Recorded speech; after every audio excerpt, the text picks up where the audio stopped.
எழுதாத குறைக்கு வராது வராது. என்ன எழுத விதி அதெல்லாம் நடக்க போகுது. அது மாதிரி நடக்க போகுது சரியா இருக்கு. அந்த பிரம்மன் எழுதக்கூடிய விதிதான் என்னைக்கு நடக்கும். அதனால நீ எவ்வளவு எழுதாலும் வரப்போறது கிடையாது. நாம் என்ன செய்ய வேண்டும்? அதுக்காக பள்ளி உபகாரத்தை செய்யணும். அதனால் வேண்டி இந்த உலகத்தை நாம் என்ன செய்யணும் என்றால் அரைக்கொடி ஆட்ட வேண்டும். அரைக்கொடி ஆட்டி அண்டக்கொடி ஆட்டி தானங்களை செய்யணும்.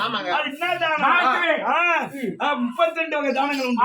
அது யார் எப்பொழுது கேட்டால் இல்லை என்று சொல்லாமல் இல்லை என்று சொல்லாம யார் அது மாதிரிதான் எதுவுமே இல்லைன்னு சொல்ல மாட்டான்.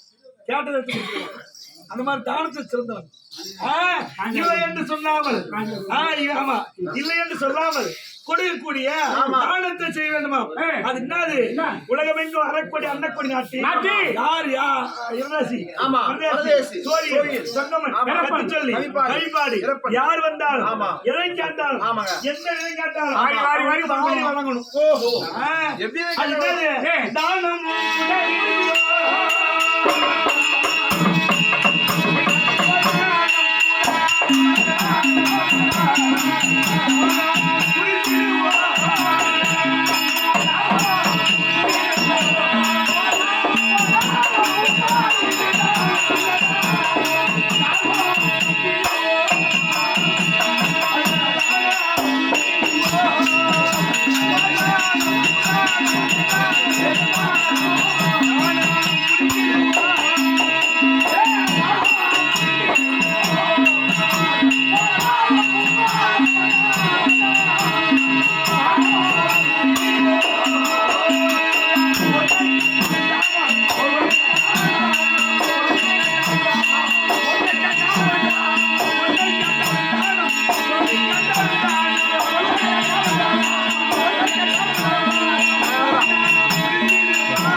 அமர்ந்து யார் எப்பொழுது வாரி வழங்கு என்ன செய்ய வேண்டும் என்றால் அரண்மனை அமர்ந்து அமர்ந்து சிவனை குறித்து தவத்தில் அமர்ந்து மறுபடியும் நான் குளக்கலை சென்று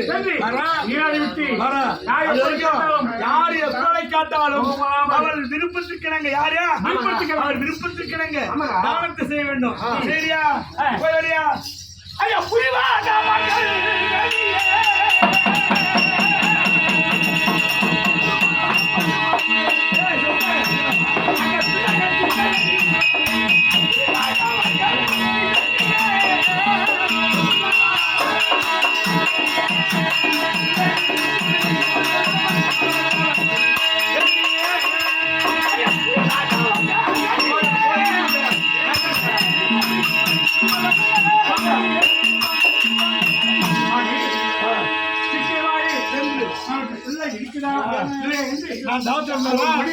நான் போடுறேன்.